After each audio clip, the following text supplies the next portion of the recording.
Welcome back to MACNA 2020 Phoenix Rising, everyone. I'm Kevin Erickson, and I have the great opportunity today to introduce you to Frank Oliaro. Frank is an employee of the Shed Aquarium Microbiome Project. He is an expert in marine and molecular biology, performs core molecular biology responsibilities, including DNA extraction and sequencing for Shed's new microbiome project. In addition, he oversees the training of other department staff members in molecular laboratory skills and safety, and the expansion of the in-house diagnostic capability for the Aquarium's Armor Center for Animal Health to include molecular and DNA-based technology. Frank also ensures that Shed's Microbiome Project Lab is in excellent working condition by performing quality control, troubleshooting, and routine maintenance. Here to talk to us about what is the Aquarium Microbiome Project is Frank Oliaro. Welcome, Frank. Thank you very much, Kevin. I appreciate you having me. It's really great to be here in this amazing lineup of speakers. It's truly an honor, and thank you all for attending today. I'm really excited to share with you a little bit about what we do and how we do it. So greetings from Shed Aquarium in Chicago on the shores of Lake Michigan, and the inside of the Microbiome Lab, which is where I am right now. So thank you all very much again, and thank you, Kevin, again, and the organizers of this meeting for having me. And without any further ado, we'll get started here. So today, what we're going to talk about is just sort of an overview of first of all, what is a microbiome, for those of you who aren't really familiar, and then get into a little bit of the history of the Aquarium Microbiome Project, sort of how we got started. Then I'll go over the laboratory techniques that we use and some of the diagnostic tools that we have developed here at the aquarium. And then I'll just go through a few of our past and current studies that we are working on. So first, just a little bit about myself. After finishing my master's, I was looking for opportunities to pursue more molecular techniques. At the same time, I had been working in veterinary medicine for several years as a veterinary technician. So I found this amazing combination of a job at the Shed Aquarium in 2013, where I could utilize both my academic role or my academic background in molecular biology, as well as utilize a lot of the skills I gained in laboratory work for veterinary diagnostics. So it was really kind of a perfect match for me. Another lucky occurrence was that we were able to start up a new laboratory during that time, which is what I'm going to talk about today. So in 2015, I transitioned over from a laboratory technologist position to the laboratory manager of the new lab. And that's what we're going to get into now. So, but before we do talk about our particular lab, let's just move back a little bit. What is a microbiome? So if we actually just break down the word and what is the literal meaning of the word, it's really just tiny living community. And so really what we're talking about are all of the unseen organisms in any given environment: bacteria, fungi, viruses. And I was looking for really, there's been a wide range of definitions for the microbiome over the last decade or so. And I was looking for the most current definition. Really what people are accepting as that right now is the community of commensal, symbiotic, and pathogenic microorganisms within a body space or other environment. So that's really encompassing of everything we can't see in any particular space. So let's take this as an example to start. We're looking at this as sort of just a macro community here, a very, very basic rendition of a grassland. So we've got lots of grass. Maybe we have a shrub here or there, and maybe a flowering plant. And so if we broke that down into sort of a bar plot, we would have something like this, where that sort of represents relative proportions of each member of that macro community. Similarly, we can drill down to maybe just a single blade of grass and look at a whole another community, and this one is invisible.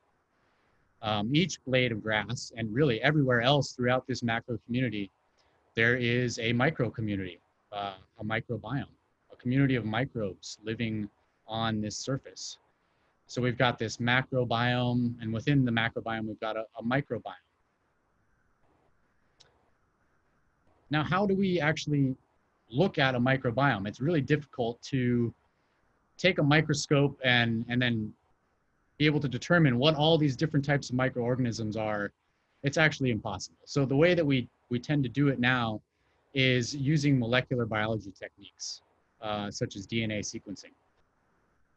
So with NGS, we can make that same sort of bar plot, but it's all based upon the genes of those organisms that are found in that environment. And so we could add this little caveat to our definition of the microbiome. It's really, when we're talking about microbiome, it's the collective genomes of that tiny living community. People refer to microbiota as really the actual organisms, but when we're talking about microbiome, it's really specifically the genes of those organisms that we're talking about. Although people use it interchangeably, that's the technical specificity of it.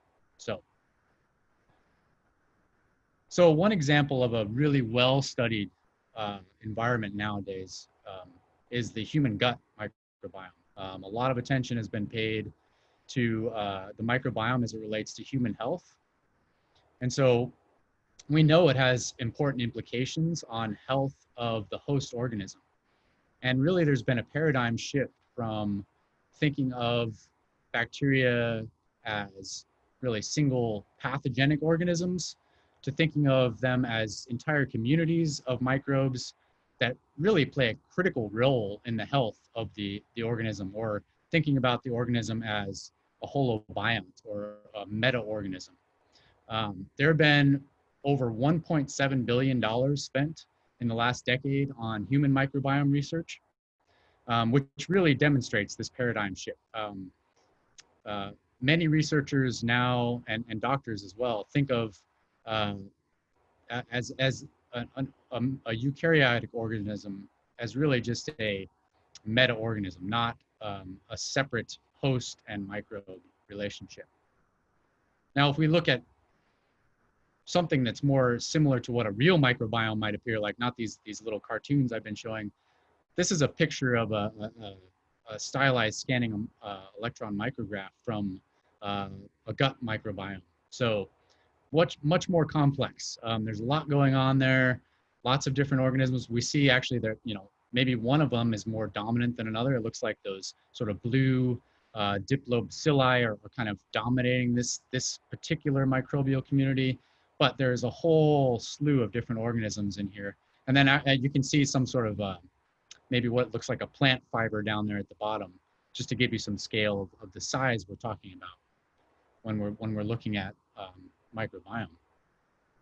So we know that the gut microbiome affects things like health.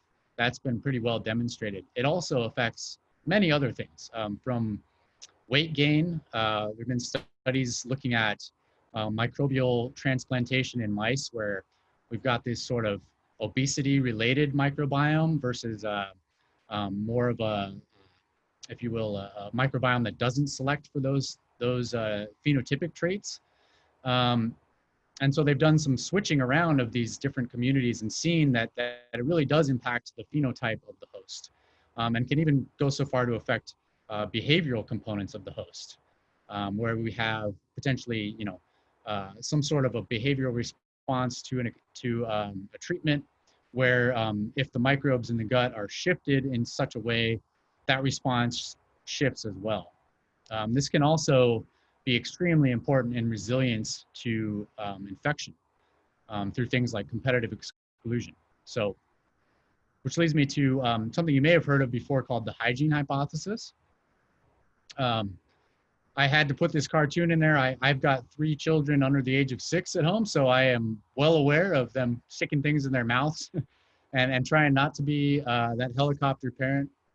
But really the point is that, it's not to say that cleaning and antibiotics and sanitizers are necessarily bad. It's just that we see that maybe we're overusing them at some times, and that in westernized societies especially, we see an overrepresentation of immune-mediated diseases versus infectious diseases.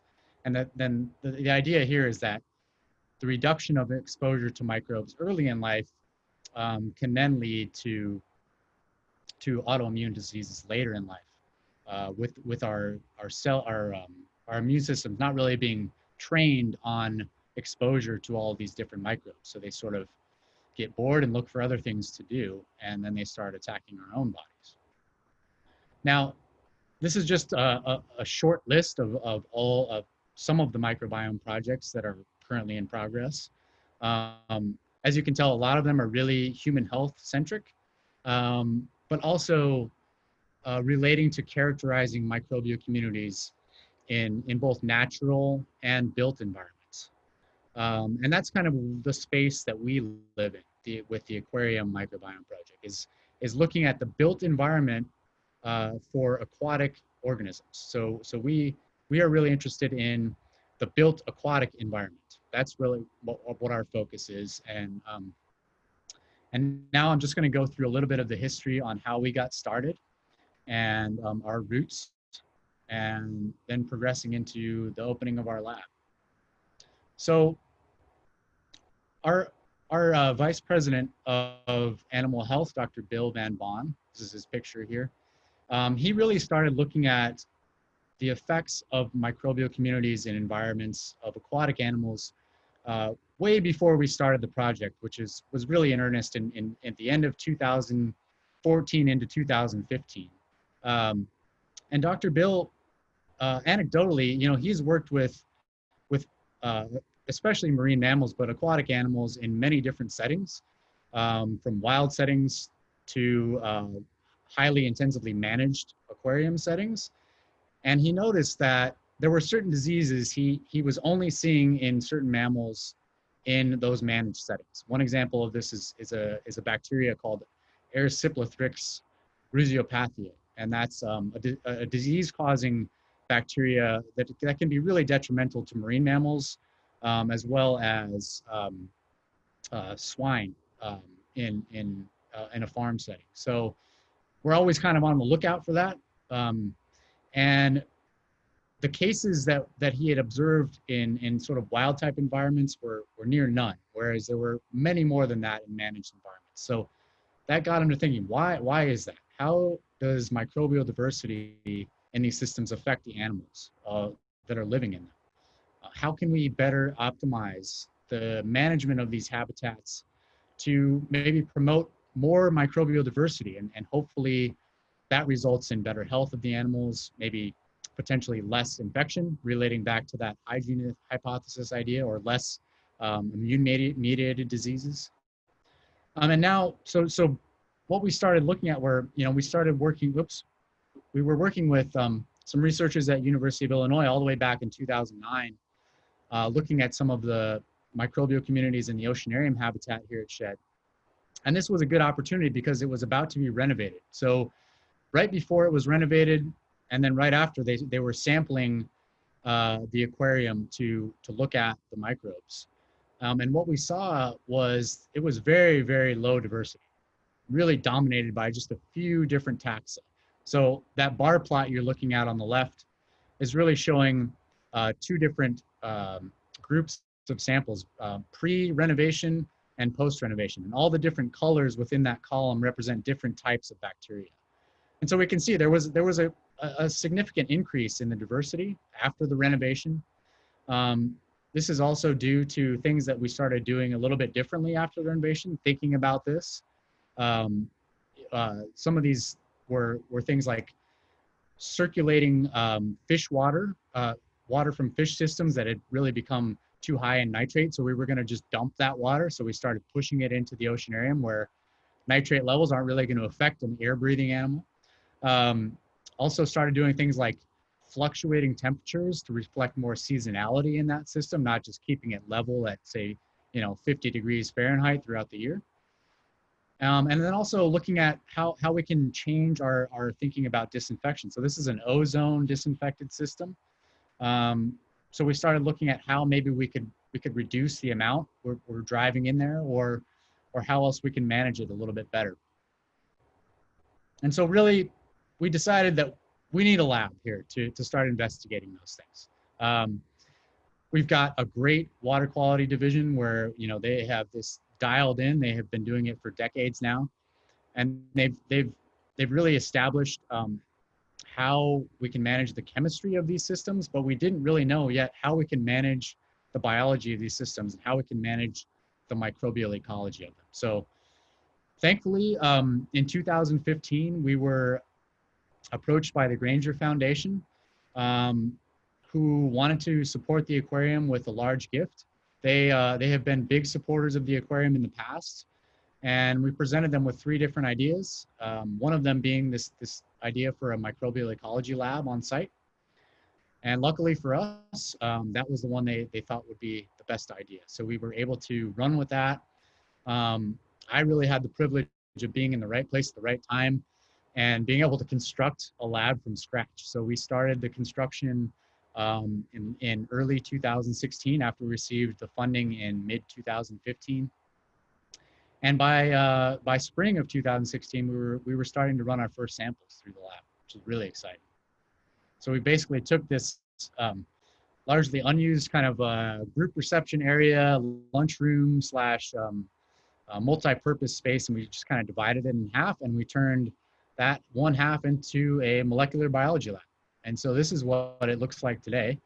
We have really designed this small suite to maximize high throughput of samples. So we've got some automated devices in the lab, some automated instruments for DNA extraction, different types of instruments for DNA amplification, automated fluid handling, and next generation sequencing. So it packs a pretty good punch for such a small space, and that was really strategic. We needed to be able to find a way to get through samples quickly without the benefit of a lot of academic labs where they've got, you know, undergraduates and people to do a lot of the bench work. So again, a real luxury for me to be in the right place at the right time. So this is really where we sit within the organization. We're under the umbrella of the animal care and animal health divisions. So that's who we report to, although we do collaborate a lot with other divisions within the aquarium, and that's really expanding quite a bit more, and I'll talk more about some collaborative projects in just a little bit. At the onset of the project, we knew that we were going to need some advice from some real experts in the microbiome space, and we were lucky because we're in Chicago, and there's a lot of great institutions just down the street and in neighboring states, and so we developed this group of what we call our science advisory board, from several professors, University of Michigan, Michigan State, University of Chicago, and really they helped us dial in three main focus areas for what we wanted to look at as far as our research program goals. And these were the main focus areas we started out with. These have evolved a little bit over time, but to say the least, this is really kind of where we're most focused primarily. So disinfection, how can we best optimize that to encourage microbial diversity and still have a safe, healthy system, especially in marine mammal systems that are regulated by USDA. So we've got to keep a certain level of coliform bacteria in those systems. It's got to be below those levels, or we've got to do something to mitigate that. So that's one really important one. Another is looking at species of atypical mycobacterium, which I'm sure a lot of you are familiar with as sort of a problem in aquaria. They're widespread distributed in all kinds of aquatic systems, water treatment systems, distribution systems, and they're really resilient to disinfection. So that's why they kind of hang around. And then as well, how can we mitigate the impact of different treatments on the nitrifying bacteria, nitrifying communities that are so crucial to removing those toxic nitrogenous compounds from the aquarium systems. So that's where we started. And now I'm going to get into a little bit of the molecular biology techniques on how we actually go through this process. Probably move through this a little bit quickly, so just bear with me here. But essentially, I want to go through sort of this overview of the steps involved in how we get from sort of a raw biological sample into some sort of a sequence data output, where we can then use those to create different types of plots, look at different statistics, and really sort of examine what's going on with these microbial communities. The first thing, obviously, we got to collect the sample. Most of the time, it's going to be a water sample, but there could be other types of samples. We might collect a swab from a surface, say, or maybe something like a bioball, where we're going to look at a biofilm community. Those are actually really nice because we can sort of put in a fresh batch into a sample and kind of go longitudinally over time and look at how those communities build up. I'll go through an example of that in one of the studies that we're working on towards the end of the talk here. So once we've got our sample, and for this talk, we're going to use water as the primary example of the sample.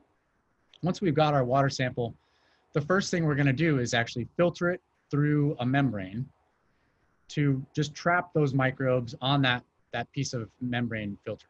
The next step we need to accomplish is to get the nucleic acid out of that filter membrane. So we're going to perform a DNA, or some cases an RNA extraction on that filter membrane. And this is one technique we can do either by hand through manual procedure. There are many different ways to do it, or using an automated device. One that we actually have in the lab that's pointed out there, called the Kingfisher device. One little tangent I'll go on about COVID here, and that's it, I promise. We actually loaned this device out a couple months ago to the Department of Health in Illinois. They were really backed up on testing, and this instrument is actually approved in that FDA approved protocol for coronavirus testing as one of the methods to extract RNA in the case of the virus as the starting step for the test. So we were more than happy to loan out this instrument at the time. Luckily, IDPH has since caught up on their testing backlog, and we were able to get the instrument back. And so now we're using it again for our own research, which is fantastic. So again, the first step, DNA extraction. It's really broken into 4 main parts. So the first part is really to break open the microbial cells in this case. And then once the cells are broken open, we need to have a way to trap the nucleic acid. So we bind that to some sort of a substrate. The next step is to really wash away all those extracellular materials. And then eventually we're left with this pure sample of DNA and RNA or RNA in solution. Then we're left with another issue, is that we're really interested in the bacteria of this sample. When we're done with the DNA extraction, we're left with genomic material of all different kinds of organisms, whatever was in that water: fish, a beluga whale, probably human DNA from the keepers. So we've got to have a way to isolate it. We take our extracted DNA, we combine it in a test tube with all of our primers, some buffers, all the DNTPs, or the little building blocks of the DNA strands, as well as a special enzyme that allows extension of the DNA to copy. So once the primers have annealed, we then heat it up just a little bit more, but not so hot as we did to denature it, which then allows the enzyme or the Taq polymerase to then come in and start doing its work of extending those molecules along the template strand and creating a new copy of that specific fragment. So that's one cycle of the PCR reaction. So once we've got our correct fragment, we know that our PCR has worked correctly. We then move on to a step of taking all of those amplified products and cleaning up the PCR reaction. So getting rid of excess primers, excess nucleotides in the mix. And then we want to actually normalize all of those samples to an equal concentration so that we can load them all together, and one isn't going to overwhelm the other when we finish the sequencing. Once we've got all of those pooled together and they're all equalized, normalized, we're then ready to load it onto our sequencing instrument, which is an Illumina MySeq. Now, this is a really common platform for next-gen sequencing, and it's sort of I guess you would say, the desktop model. Illumina produces many different instruments this is kind of like, you could think of it as like the Prius model versus maybe like the 747 jets that they produce. So with the throughput capacity of our lab, it's a perfect fit. We don't want to transport, for example, 2 people in a 747 jet, right? So that was also a decision we had to make going into it. And we lovingly call our sequencer Horton. And the reason we named it Horton is after the Dr. Seuss story, where Horton hears a who. And he's really the only one who can hear these tiny little organisms that are living on a speck of dust in the story. And so we like to say, you know, when the sequencer is running, that Horton is listening. So now I'll just go through maybe some of the 3 main things that we typically look at, sort of the 3 basics we do for every sequencing run. We'll look at the taxonomic composition. So again, similar to those bar plots I showed you earlier, each one of these columns represents a sample, and each color within the column represents a different type of bacteria. Whether we're looking at phylum level, family level, species level, etc. This plot here is showing genus level between 2 different groups of animals. So on the left, we're seeing way more diverse community versus the right, where we're seeing a less diverse community. Now, if we want to compare different samples to each other, we look at something called beta diversity, where again, we're looking at maybe a principal components analysis of dissimilarity being represented by more space in this plot, and more similar microbial communities being represented by clustering in this space. So we have sort of a level of the variation being explained in these microbial communities on the XY axis here. The closer they are together, the more similar they are. This is just an example of some of the oceanarium water samples over time, where we see clustering based on year. So as it moves longitudinally, we can look at changes over time. Now, in addition to microbiome sequencing, we also, as I said, we're really interested in looking at different ways to do diagnostics at the aquarium using molecular techniques. So just a few examples of what we're using it for now. One of them is quantitative PCR to look at mycobacterial species. So either from clinical samples of affected animals, or potentially environmental samples. So we've looked at different levels of mycobacteria in specific water systems, or even aerosol misting systems, where it tends to be even more of a problem.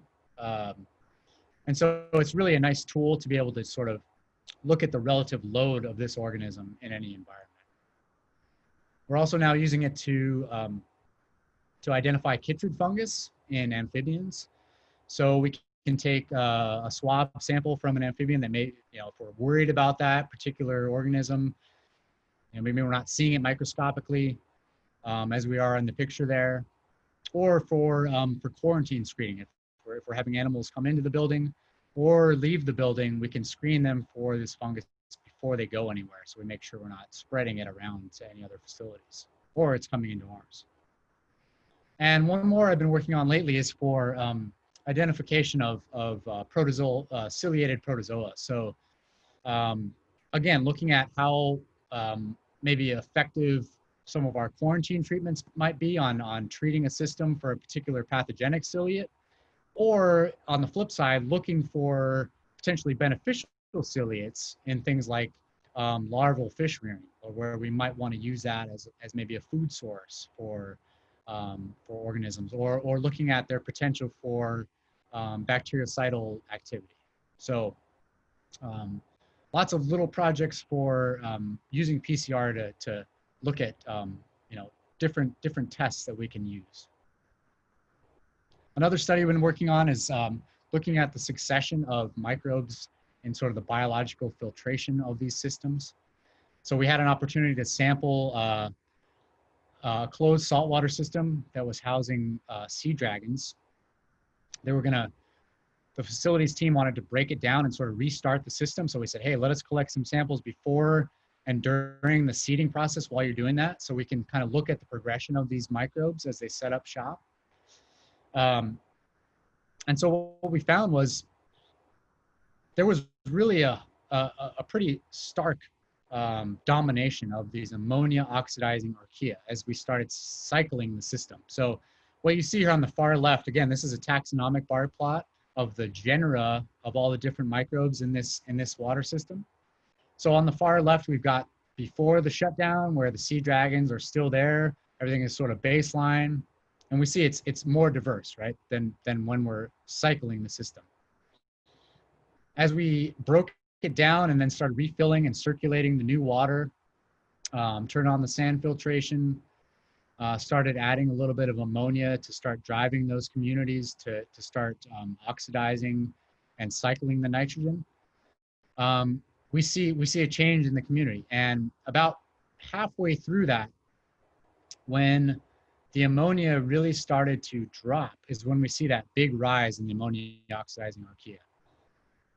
And so we think that this might reveal that AOA is probably more of a dominant driver in this than we thought.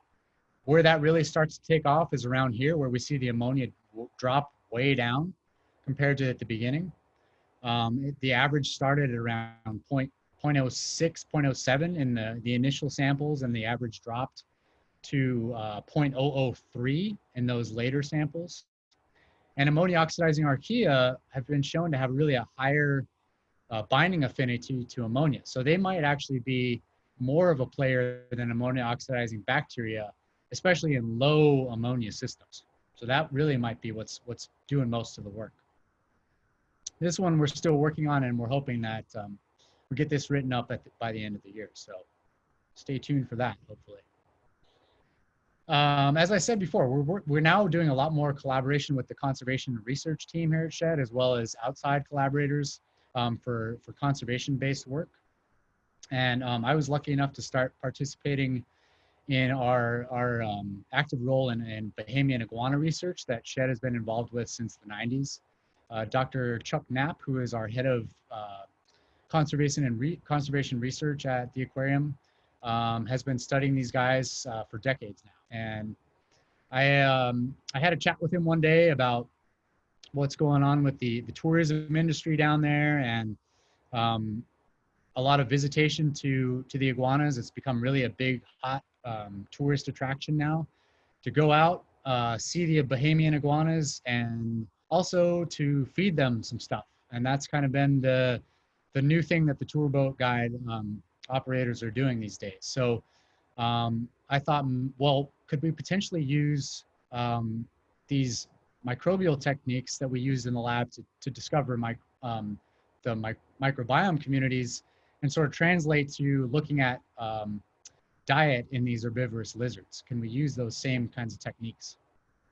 And so we took a couple of research expeditions. You may or may not know, the SHED actually has a research vessel that's docked down in Miami. It's called the Coral Reef 2. And so it's used for research, collecting trips, outreach, education. It's a pretty busy boat throughout the year. So we took 2 cruises in fall of 2018 and then summer of 2019 to collect some scat samples, and I did some DNA extractions on the boat of local plant species to use as sort of the baseline to compare these unknown scat samples to. And so here is just a video of sort of a typical summer day on one of these keys while we were doing some of the work. And this is not just like a once in a while occurrence. These tour boats are coming up literally every 10 minutes of the day, and they're all coming with something to feed. So the iguanas have now learned that their behavior has changed quite a bit since this started years ago, from being really scared of people to just coming right up to the boats, you know, flourishing with all the guests and having a good old time, getting their free handouts. And through collaborations with others, Chuck has demonstrated that this has had many impacts, with beach crowding of the iguanas, more aggression between them, fighting over food, so more injuries, physiological stress through elevated cortisol levels, different metabolic functions that are being affected, as well as just mechanical issues of eating too much sand. They're dropping, you know, food for them onto the beach, which isn't normally where they would be feeding. So they're ingesting lots of sand, and they're also finding higher rates of internal parasites in these animals too. So lots of impacts, still a lot of work to be done just to figure out really what's going on with how it's affecting these populations. But really my goal when we went down there was to take samples and really work on this as a proof of concept study. So they have a couple of highly trained eyes that have been working on visual analysis of the scat samples for years. So we give the samples to them to look at first, identify what kinds of seeds and leaves that they find. And then I take the sample and sort of expose it to this DNA metabarcoding approach, where it's very similar to the techniques we use to identify microbial communities. We're just using different PCR primers. So we're changing what fragments we're targeting, and instead of targeting bacterial gene fragments, we're targeting gene fragments of different plant species. So we use sort of a universal primer that will anneal to all different types of plants. We amplify that fragment, and then we compare it to those DNA samples I've extracted from the local plant species as sort of a database to then compare the sequences from the scat samples and say, okay, what plant is in here compared to the scat? And some preliminary results here, we're seeing interesting things. So definitely in lots of native species that we're seeing, and I'm not an expert at looking at all these different plant genera, so I won't expect any of you to be. But we're also seeing lots of non-native items popping up. So things like grapes, where a lot of the samples are really highly dominated by, they're basically just eating that one thing all day long. They haven't really eaten any other types of plants. Things like lettuce that we're seeing pop up. Tomato, celery, melon. So it's kind of just like the soup du jour of whatever the tour boat guides might have available. And that's what they take out for the tourists that day.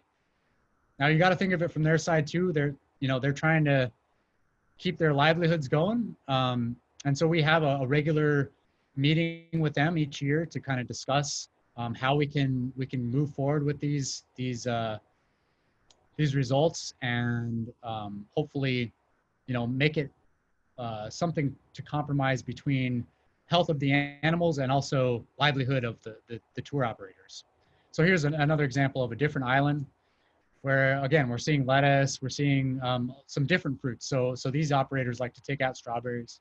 They might like to take out raspberries. They like grapes as well, but they also like blueberries. So lots more work to be done on this project, but it's really exciting to look at a new tool that we can use to sort of discover more about what's going on, not just inside the walls here with our systems and our animals, but also to help in conservation efforts. So it's been really exciting to work on that. And finally, I'd just like to acknowledge our team members. Dr. Lee Pinnell, who's our postdoc scientist, helped with some of these figures that I've been showing you. So thank you very much, Lee. Christy Cabay, who is our Director of Scientific Advancement, who kind of heads up our project decisions, what we're going to go after, different sources of funding. Dr. Bill Van Bon, who is, as I said, sort of the father of this project and really got the whole thing going from the beginning. And also Dr. Chuck Knapp, who, like I said, heads the conservation research team and is our co-PI for the iguana metabarcoding project. Excuse me. And also a thank you to our sponsors who really made all this work possible. And again, thank you to all of you for attending and listening to a little bit about what we do. And I hope it was enlightening, if not a little bit informative. So thank you very much. And thanks again, Kevin, and all the MACNA organizers. Really glad to be here and I appreciate it. Thank you. Thank you very much. Sorry. I'll be happy to take any questions at the live Q&A session. So please do not hold back. I am raring to go for that too. So thanks again. Thank you very much, Frank. I just wanted to follow up real quick about some a theory or a comment I have. Just is it true that, there isn't a perfect microbiome for any, one organism or one system, and that, although the microbiomes might be different between your systems, these animals can still live like healthy, lives throughout their entire time under human care or in the wild? Yeah, that's a great question, right? It's like, what is the gold standard for the microbial community? So when we look at, say, a host-associated community of an animal here, like, do we want that to look exactly like what it would be in the wild? Is that what we're shooting for? We don't quite know yet. But you're right that the microbial community could be very different depending on the situation and still be a healthy microbial community for the animal. And so that's really one of the toughest parts that we're trying to get at. And that's one of the reasons why we partner with an immunologist at USDA, is looking at, okay, so we've got this microbial community, but what does that mean for the health of the animal? How is that changing through, say, maybe cytokines or different types of immune cell function? How is that affecting the health of the animal? And that's really one of the things we're really trying to tackle now is a way to quantify the effect of the microbial community that we've characterized on the health of the animal. And then the next step really is to look at how we can change that if possible. Yeah, great question. Yeah, because I know a lot of us, as more and more technology comes into public aquaria and at-home aquaria, we have this ability to chase numbers and skulls like we've never had before. Oftentimes, 10 years ago, even, we could just look at a system and say, this is good enough. It's doing quite well. But now we can analyze every aspect, whether it's chemistry or in this case, the microbiome. And I know this technology is creeping into is leaving the public aquarium world and entering the home aquarium world as well. So it's pretty soon, if not now, our home aquarists are going to be able to send their water samples off, receive data based off of some standard, and they're going to try to potentially manipulate their microbiome. But I just want to let them know that it may not be a true gold standard, but then everyone else might have a different microbiome to them as well. I'm sure that's true not even at your facility, but other public aquariums. Yeah, we have done a lot of pilot studies with other aquariums when we first got started, and yeah, everything's different. Pretty much every system is custom, right? They're all set up a little differently. They're all run a little differently, and they might all be disinfected a little bit differently, and really all of those things make a difference as far as what communities are going to thrive and what communities aren't going to thrive. And really, the bottom line is that all of those places we sampled, the animals are doing quite well, and the communities were very different. So we just really need a lot more data, and I encourage home aquarists to reach out and start developing these types of data for more and more types of systems, so that we can start to really dial in on what changes are causing shifts in microbial communities, and really have sort of a benchmark more similar to what they do, like, for example, the American gut, right? They've taken so many samples from different people across the world that they can now say, okay, here's where your community sits related to all these other people, but they don't really have that yet. And it's also tough because, like I said, every system is so different. Our guts are probably a little more similar than most aquarium systems are to each other. So it's Wow. it's tricky, but I'm hoping we get there at a certain point, that we've got enough data to really start making some conclusions about that. Yeah. Now we see for our international viewers, the Shed Aquarium is in Chicago, Illinois, a state in the United States that's pretty much landlocked, at least to saltwater. There's a major lake that the aquarium is on. Now, I would imagine for maybe the majority of the history of the Shed Aquarium, they were using synthetic sea salt. Is that right? That's a great question. For the majority, yes. Actually, I don't know. Don't quote me on that. But they started Okay. when we first opened in 1930, and for years, and I don't know specifically how long now, but they were actually transporting seawater from the Gulf of Mexico, I believe it was, or down near Wow. Florida, Okay. on huge screens. And so there's pictures around the aquarium of these giant what they called, the train was called the Nautilus. And they would actually transport water from raw seawater up to Chicago, and then pump it into these systems. And so I would love to be able to go back in time and be able to sample those water systems at the time and see what was going on there. But yeah, now it's traditionally, it's a mixture of major and minor salts that's created with city water. So it's not actually just lake water coming straight in. It goes through the city water distribution system, and then we bring the water into the aquarium from the city. We dechlorinate it, and then we mix it with the salt mixture. Yeah. Right. That's great. And finally, I just want to make sure that anyone who's interested in contacting you beyond the Q&A at the end of today, how can they get a hold of you, or how can they get a hold of the microbiome project at the Shed Aquarium? Yeah. So we have a website up on the Shed site, so you can just go to shedaquarium.com and search for microbiome project. There's contact info there. I'm also happy to hear from you directly. So if you, I don't know if we can get my email address. Maybe I'll put it up during the Q&A session, but if anyone's got questions or would like to get in touch, I'm happy to chat with you. Certainly, and you'll see email address on the screen right now. So